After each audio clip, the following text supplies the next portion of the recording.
Hello दोस्तों, आप सभी को मेरा प्यार भरा नमस्कार।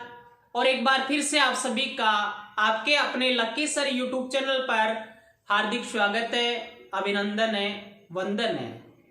दोस्तों, किसी शायर ने ठीक ही कहा है कि नजर नजर में उतरना कमाल होता है, नजर नजर में उतरना कमाल होता है, नफस नफस में बिखरना कमाल होता है। बुलंदियों पे पहुंचना कोई कमाल नहीं होता, बुलंदियों पे पहुंचना कोई कमाल नहीं होता, लेकिन बुलंदियों पे ठहरना कमाल होता है, बुलंदियों पे ठहरना कमाल होता है। दोस्तों, बुलंदियों पर पहुंचकर बुलंदियों पर ठहरे रहना व्यक्ति की सच्ची सफलता है। और जो व्यक्ति बुलंदियों पर ठहरा रहता है वह व्यक्ति प्रत्येक व्यक्ति की नजर में एक सफल इंसान बन जाता है। इसलिए सफलता हासिल करें और उस सफलता को बनाए रखें। यह तभी संभव है जब हमारे जीवन में निरंतरता होगी, हमारे जीवन में अनुशासन होगा। और जो व्यक्ति निरंतरता और अनुशासन रखता है वो व्यक्ति निश्चित रूप से आगे जाता है। अधिक समय न लेते हुए दोस्तों, हम आज की इस क्लास की चर्चा करते हैं। लेकिन आज की क्लास की चर्चा करने से पहले हम कल के चैलेंज क्वेश्चन पर नजर डालते हैं। कल मैंने एक चैलेंज क्वेश्चन दिया था कि रूठी रानी नामक कविता किसने लिखी, उसके रचयिता कौन थे, कवि कौन थे। इसके जो कवि थे वो केसरी सिंह बारट थे। कुछ विद्यार्थियों का मुंशी प्रेमचंद आंसर भी आया, लेकिन मुंशी प्रेमचंद ने उपन्यास यानी उनकी महत्वपूर्ण जीवनी लिखी है, ना कि कविता। कविता किसने लिखी है? केसरी सिंह बारट ने। तो ध्यान रखना है, रूठी रानी नामक कविता के रचयिता कौन है? केसरी सिंह बारट। इस प्रश्न का सटीक जवाब देने वाले विद्यार्थियों में रणवीर सिंह शेखावत बामलास आर्मी फैन, बंटी यादव गुहाला, जय हिंद जय भारत का नारा लगाने वाले महत्वपूर्ण छात्री नरेंद्र सिंह नागौर, चंदा सैनी इंदरपुरा, हर्षिता राठौड़ बीकानेर और नरेश खटाना रेलिया जो दुड़िया के पास पड़ता है। ये सभी विद्यार्थी बधाई के पात्र हैं। दोस्तों, कल की क्लास में हमने राव मालदेव के बारे में अध्ययन किया था। राव मालदेव और शेरशाह सूरी के मध्य जो गिरी सुमेल का युद्ध हुआ था उसके बारे में अध्ययन किया था। और आज हमें राव मालदेव के पुत्र राव चंद्रसेन के बारे में अध्ययन करेंगे, जिनका शासनकाल 1562 से 1581 ईस्वी तक था। राव चंद्रसेन वह व्यक्ति है जिसे मारवाड़ का प्रताप कहा जाता है। इतना याद रखो कि जो काम प्रताप ने किए थे वही काम किसने किए थे? राव चंद्रसेन ने किए थे। लेकिन प्रताप को तो हम सभी याद करते हैं, किंतु राव चंद्रसेन को हम याद नहीं करते, राव चंद्रसेन को हम भूल गए। इससे ये याद रखना कि इतिहास में समुचित महत्व न मिलने के कारण राव चंद्रसेन को भूला बिसरा राजा कहा जाता है। ये वही राव चंद्रसेन है जो राजस्थान में पहला ऐसा शासक था जिसने अकबर का विद्रोह किया था। यानी कोई भी आपसे पूछे कि अकबर का विद्रोह करने वाला राजस्थान का पहला शासक कौन था, तब आपका जवाब होना चाहिए राव चंद्रसेन। कहां का शासक था? मारवाड़ का। अब देखो इसके उपनाम क्या है, इसे किस किस नामों से जाना जाता है आपको पता होना चाहिए। राव चंद्रसेन को मारवाड़ का प्रताप कहा जाता है। क्या कहा जाता है? मारवाड़ का प्रताप कहते हैं। और महाराणा प्रताप को मेवाड़ का प्रताप कहते हैं। वह महाराणा प्रताप वो था जो हल्दी घाटी के युद्ध में चेतक पर सवार होकर आता था, वो मेवाड़ का प्रताप था। और यह मारवाड़ का प्रताप है। इसे प्रताप का अग्रगामी कहा जाता है, प्रताप का अग्रगामी कहा जाता है। क्यों कहते हैं? क्योंकि जिस संघर्ष की शुरुआत राव चंद्रसेन ने की थी, उसी संघर्ष की राह पर चलकर आगे महाराणा प्रताप ने भी प्रसिद्धि प्राप्त की थी। इस कारण राव चंद्रसेन को प्रताप का अग्रगामी या प्रताप का पथ प्रदर्शक कहा जाता है।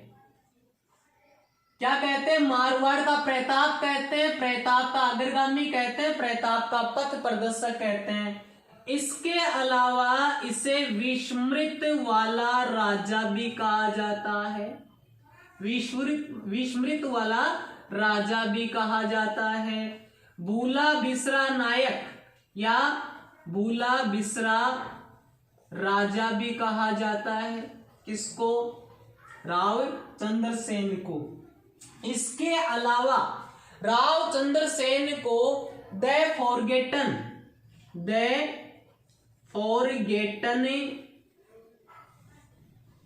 हीरो ऑफ मारवाड़ भी कहा जाता है। किसके अनुसार? मोहनोत नैणसी के अनुसार। तो ध्यान रहे कि इसे क्या क्या कहा जाता है। मारवाड़ का प्रताप कहा जाता है, प्रताप का अग्रगामी कहा जाता है, प्रताप का पथ प्रदर्शक कहा जाता है, विस्मृत वाला राजा कहा जाता है, भूला बिसरा राजा कहा जाता है, द फॉरगेटन हीरो ऑफ ए मारवाड़ कहा जाता है। किसके अनुसार? मोहनोत नैणसी के अनुसार। इतिहास में समुचित महत्व नहीं मिल पाया, जिसके कारण भूला बिसरा राजा कहते हैं। अब देखो दोस्तों क्या होता है, राव चंद्रसेन के जन्म की बात करते हैं कि राव चंद्रसेन का जन्म कब हुआ। दोस्तों राव चंद्रसेन का जन्म जुलाई 1541 ईस्वी में हुआ था। जन्म कब हुआ था? जुलाई 1541 ईस्वी में, जिसके पिता का नाम मालदेव था, राव मालदेव, और माता का नाम हाड़ा रानी स्वरूप दे था।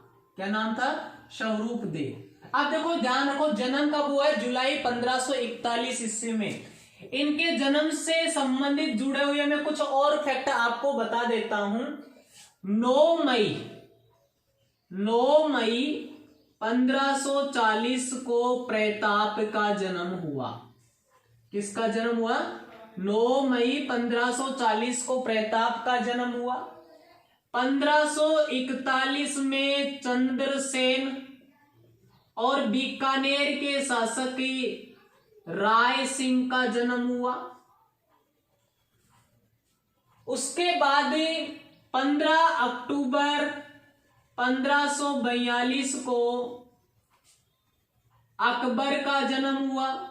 किसका जन्म हुआ? अकबर का जन्म हुआ।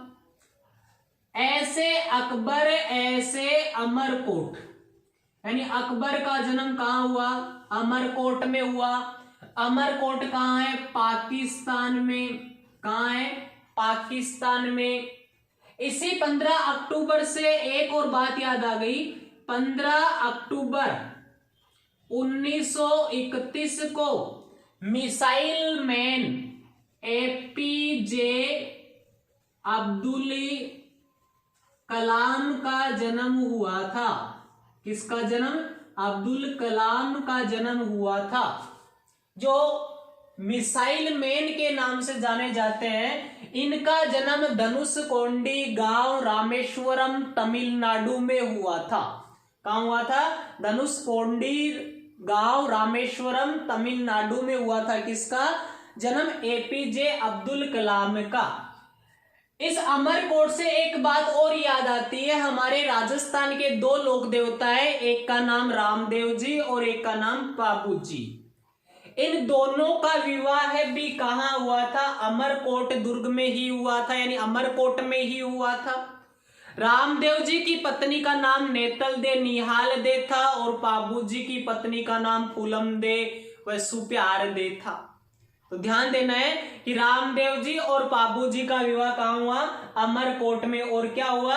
अमरकोट में अकबर का जन्म हुआ। अकबर का जन्म कब हुआ? 15 अक्टूबर 1542 को।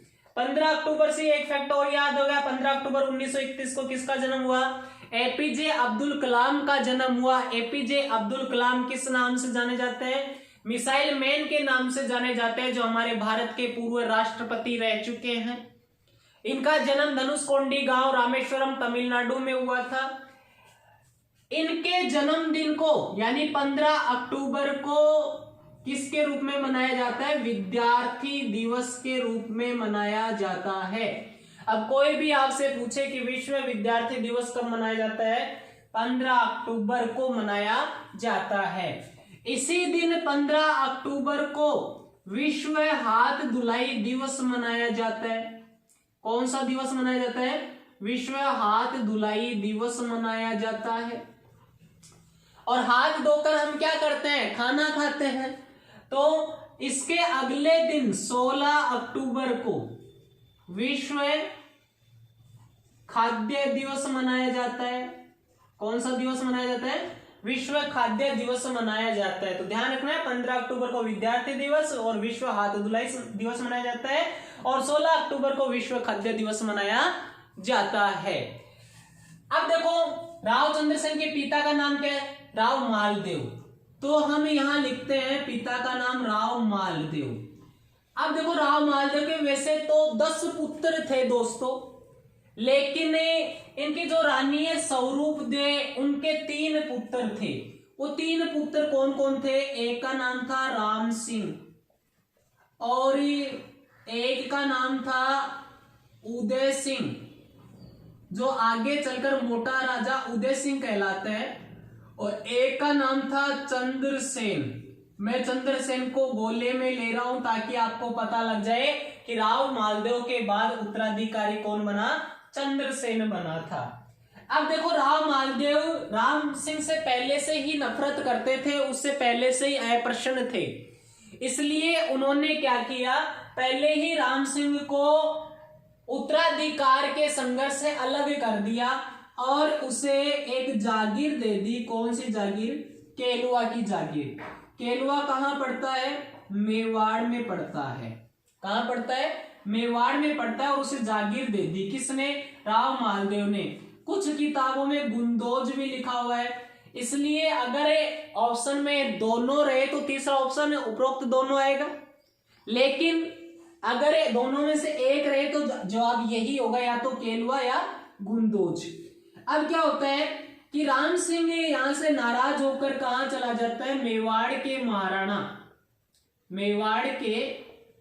महाराणा उदय सिंह के पास चला जाता है। किसके पास चला जाता है? उदय सिंह के पास चला जाता है। ये उदय सिंह राम सिंह के क्या लगते थे? ससुर लगते थे। क्या लगते थे? ससुर। तो राम सिंह का मामला तो यही निपट गया कि राव मालदेव ने राम सिंह को कौन सी जागीर दी? केलुआ की जागीर दी। केलुआ कहाँ था? मेवाड़ में। और उसके बाद राम सिंह कहाँ चला गया? मेवाड़ के महाराणा उदय सिंह के पास चला गया, अपने ससुर के पास चला गया। उसके बाद दूसरा जो भाई आता है उसका नाम क्या है? उदय सिंह। यानी मालदेव के दूसरे बेटे का नाम क्या है? उदय सिंह। उदय सिंह को कौन सी जागीर दे दी गई? फलोदी। यानी अपनी रानी स्वरूप दे के कहने पर राव मालदेव ने उदय सिंह को राज्याधिकार से वंचित करवा दिया और उसे फलोदी की जागीर दे दी। और फलोदी कहां पड़ता है? जोधपुर में। फलोदी से आपको एक बात याद आ गई होगी कि राजस्थान का सबसे शुष्क स्थान है। कोई भी आपसे पूछे कि राजस्थान का सबसे शुष्क स्थान कौन सा है, तब आपका जवाब क्या होना चाहिए? फलोदी होना चाहिए। यानी राजस्थान का सबसे शुष्क स्थान कौन सा है? फलोदी, जोधपुर। अब इससे फलोदी की जागीर दे दी गई और फिर उत्तराधिकार के लिए कौन बच गया? चंद्रसेन। तब राव मालदेव ने स्वरूप दे के कहने पर चंद्रसेन को क्या बना दिया? उत्तराधिकारी बना दिया, उसे राजा घोषित कर दिया, जिसके परिणाम स्वरूप 31 दिसंबर 1562 को चंद्रसेन का क्या होता है? राज्याभिषेक होता है। अब कोई भी आपसे पूछे कि चंद्रसेन का राज्याभिषेक कब हुआ? 31 दिसंबर 1562 ईस्वी को हुआ था। लेकिन होता क्या है, शासक बनते ही चंद्रसेन एक दिन आवेश में आकर अपने एक चाकर की हत्या कर देता है, एक नौकर की हत्या कर देता है, जिससे राठौड़ सरदार उससे नाराज हो जाते हैं और वो एक षड्यंत्र रचते हैं। उस षड्यंत्र के अनुरूप वे चंद्रसेन के भाई राम सिंह, उदय सिंह और एक और भाई था रायमल, उन तीनों को चंद्रसेन के विरुद्ध भड़काते हैं और उत्तराधिकार के लिए युद्ध करवा देते हैं। वैसे देखा जाए तो उत्तराधिकार संघर्ष में विष घोलने का कार्य स्वयं राव मालदेव ने ही कर दिया था। इनको नाराज कर दिया, राज्याधिकार से वंचित कर दिया, अलग अलग जागीर दे दी और ही चंद्रसेन को उत्तराधिकारी घोषित कर दिया। किसके कहने पर? स्वरूप देव के कहने पर। तब भी जब भी चंद्रसेन शासक बना तो उसे अपने ही भाइयों के विरोध का सामना करना पड़ा था। होता क्या है कि ये भाई कहां कहां विरोध करते हैं, आपको ये भी पता होना चाहिए। तो पहले तो आपको ध्यान रखना है कि जन्म कब हुआ? जुलाई 1541 में। पिता का क्या नाम था? मालदेव। माता का क्या नाम था? स्वरूप देव। किस किस नाम से प्रसिद्ध है? मारवाड़ का प्रताप, प्रताप का अग्रगामी, प्रताप का पथ प्रदर्शक, विस्मृत वाला राजा, भूला बिसरा राजा और the forgotten hero of Marwar. इसी से फिर 9 मई 1540 को प्रताप का जन्म हुआ। 1541 में चंद्रसेन और राय सिंह का जन्म हुआ। 15 अक्टूबर 1542 को अमरकोट में अकबर का जन्म हुआ। अमरकोट कहाँ है? पाकिस्तान में। 15 अक्टूबर 1931 को APJ Abdul Kalam missile man का जन्म हुआ। कहाँ हुआ? धनुषकोंडी गांव, रामेश्वरम, तमिलनाडु में हुआ। 15 अक्टूबर को क्या मनाया जाता है? विद्यार्थी दिवस और विश्व अधुलाई दिवस। अगले दिन 16 अक्टूबर को क्या मनाया जाता है? विश्व खाद्य दिवस। राव मालदेव की, स्वरूप देव के कितने बेटे थे? 3, राम सिंह, उदय सिंह और चंद्रसेन। राम सिंह को कौन सी जागीर दी गई? केलुआ की जागीर। उदय सिंह को कौन सी जागीर दी गई? फलोदी की। फलोदी के राजस्थान का सबसे शुष्क स्थान है। चंद्रसेन का राज्याभिषेक कब हुआ? 31 दिसंबर 1562 ईस्वी को। उत्तराधिकार संघर्ष में विष घोलने का कार्य किसने किया? स्वयं राव मालदेव ने। चंद्रसेन ने क्या किया? आवेश में आकर अपने एक चाकर की हत्या कर दी और फिर उसके भाइयों को राठौड़ सरदारों ने उसके विरुद्ध बरगलाने में सफलता प्राप्त कर ली थी। तो दोस्तों अब उसके भाइयों ने कहां कहां विद्रोह किया और उनका दमन चंद्रसेन ने कैसे किया उसकी चर्चा करते हैं। तब तक आप इसका एक स्क्रीनशॉट ले लें, थोड़ा जल्दी ले लिया होगा। Very good. अब देखो दोस्तों विद्रोह कैसे होता है आप सभी को मैं बता देता हूं। देखो एक भाई का नाम तो क्या था? राम सिंह। क्या नाम था? राम सिंह। अब राम सिंह को जागीर तो कौन सी मिली हुई थी? केलुआ की। कौन सी जागीर मिली हुई थी? केलुआ की। लेकिन इसने विद्रोह कहां कर दिया? सोजत में विद्रोह कर दिया। कहां कर दिया? सोजत में विद्रोह किया। और सोजत में जब विद्रोह किया तो इस बात का पता किसको चला? चंद्रसेन को। तभी चंद्रसेन ने राम सिंह को नाडोल के युद्ध में पराजित कर दिया। कौन से युद्ध में? नाडोल के युद्ध में पराजित कर दिया और राम सिंह वापस से चला गया। यह कहा जाता है कि 1564 ईस्वी में राम सिंह अकबर की शरण में चला गया था। कभी? 1564 में किसकी शरण में चला गया? अकबर की शरण में चला गया। कौन? राम सिंह। लेकिन शासक तो नहीं है ना अभी। दूसरा भाई कौन था? उदय सिंह। उदय सिंह कहां विद्रोह कर देता है? फलोदी में। कहां कर देता है? फलोदी में। वैसे इसने गंगाणी और बावड़ी पर भी अपना अधिकार स्थापित कर लिया था। तभी उदय सिंह के साथ एक युद्ध होता है जो किस युद्ध के नाम से जाना जाता है? लोहावट का युद्ध। और इस लोहावट के युद्ध में चंद्रसेन उदय सिंह को क्या कर देता है?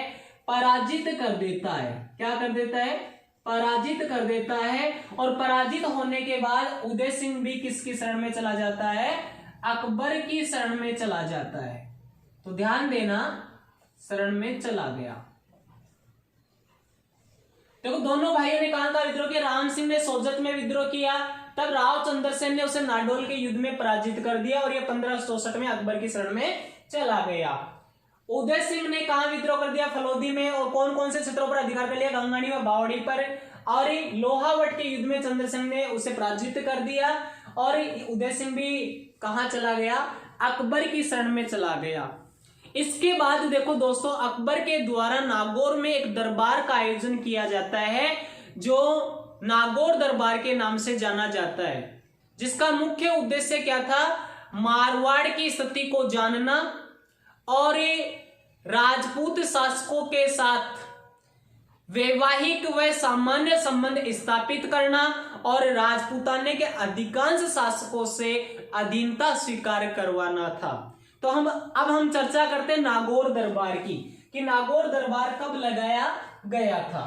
देखो दोस्तों, नागौर दरबार का आयोजन 3 नवंबर, नागौर दरबार का आयोजन, नागौर दरबार का आयोजन कब किया गया था, 3 नवंबर 1570 को।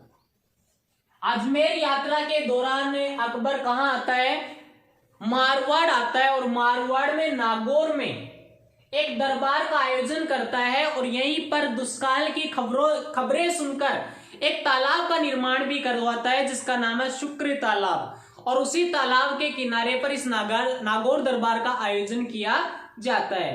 तो दोस्तों ध्यान रहे कि नागौर दरबार कहां आयोजित किया गया, अही छत्रपुर में।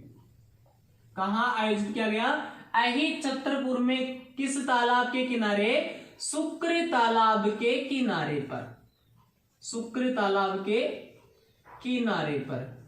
कब आयोजित किया गया, 3 नवंबर 1570 को। किसके द्वारा, अकबर के द्वारा। किसके द्वारा, अकबर के द्वारा 3 नवंबर 1570 को अही छत्रपुर शुक्र तालाब के किनारे एक दरबार का आयोजन किया गया जिसे नागौर दरबार कहा जाता है। अब देखो दोस्तों क्या होता है, चंद्रसेन के दोनों भाई इसी नागौर दरबार में अकबर के पास आ जाते हैं। अब नागौर दरबार का मैं आपको दृश्य बता दूं, जैसे मान लो ये क्या है, एक दरबार लगा हुआ है, ये क्या है, एक दरबार है, और यहां पर दोस्तों कौन बैठा हुआ है, अकबर बैठा हुआ है। कौन बैठा हुआ है, अकबर।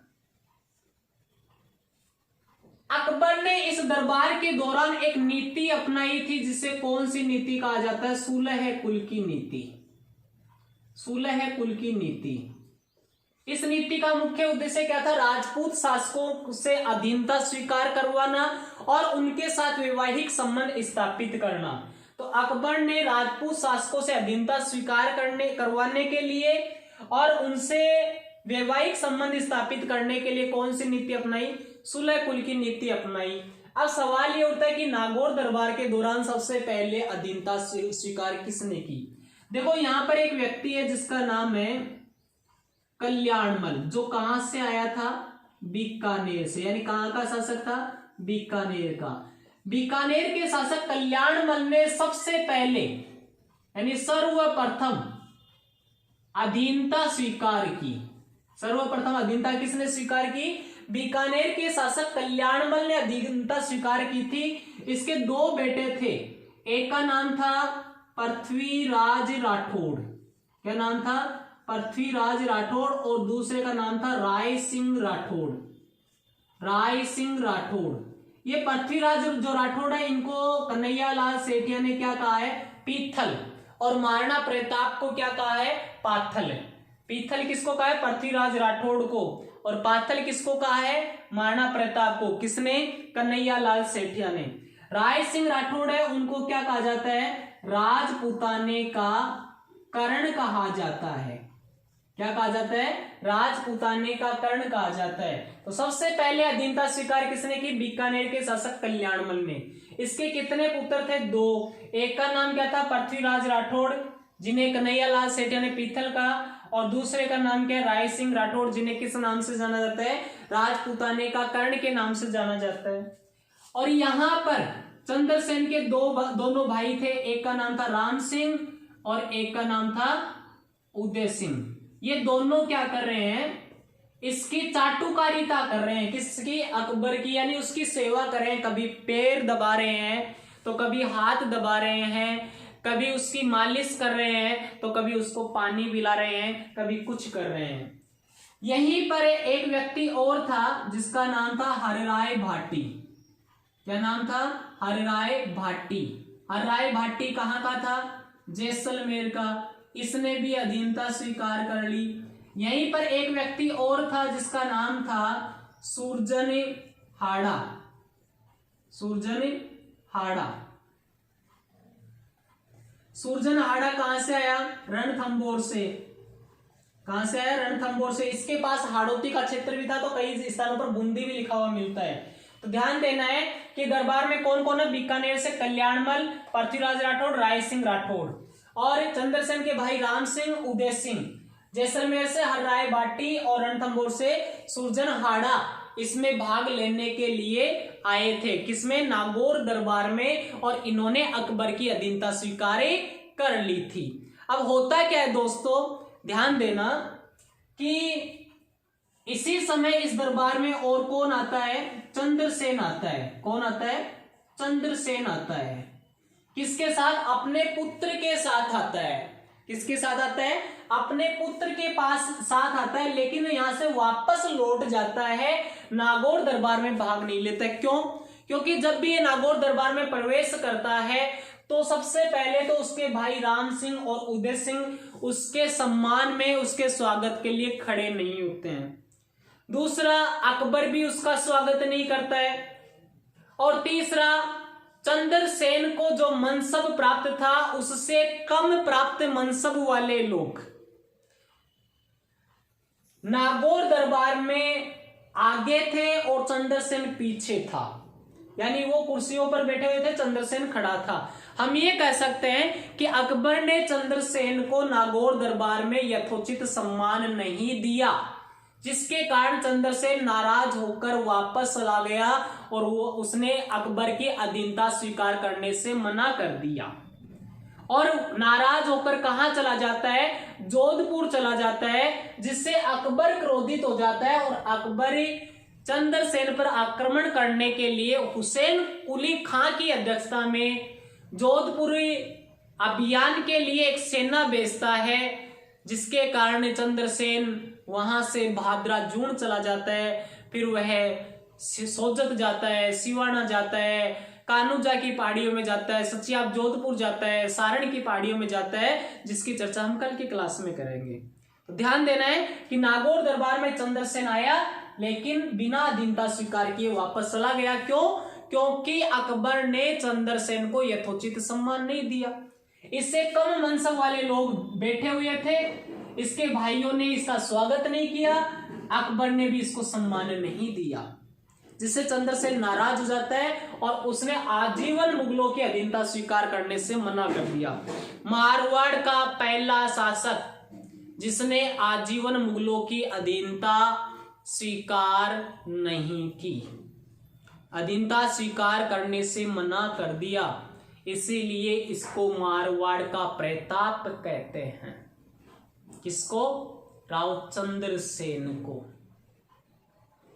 और इतिहास में समुचित महत्व नहीं मिलने के कारण इसको क्या कहते हैं? भूला बिसरा राजा, भूला बिसरा नायक कहते हैं। ध्यान देना, नागौर दरबार का आयोजन 3 नवंबर 1570 शुक्र तालाब के किनारे आई छत्रपुर में सुलह किल की नीति अपनाई गई थी। सबसे पहले अधीनता बीकानेर के कल्याणमल ने की। इसके पुत्रों के नाम पृथ्वीराज राठौड़ और राय सिंह राठौड़ है। पृथ्वीराज राठौड़ को कन्हैयालाल सेठिया ने पीथल कहा है। राय सिंह राठौड़ को राजपूताने का कर्ण कहा जाता है। राम सिंह और उदय सिंह भी नागौर दरबार में भाग लेते हैं। जैसलमेर से हरराय बाटी आता है और रणथंभौर से सूरजन हाड़ा आता है। और मारवाड़ से कौन आता है? चंद्रसेन और उसका बेटा आता है, लेकिन मारवाड़ के शासक चंद्रसेन ने अधीनता स्वीकार करने से मना कर दिया। अब जोधपुर पर आक्रमण किस प्रकार से होता है और उसके बाद कौन कौन से राज्यों पर आक्रमण होता है, इसकी चर्चा दोस्तों हम कल की क्लास में करेंगे। दोस्तों, यदि यह क्लास आपको पसंद आई है तो आप इसे अधिक से अधिक लाइक करें, शेयर करें और सब्सक्राइब करें। धन्यवाद। जय हिंद, जय भारत, सलाम शहीदानु।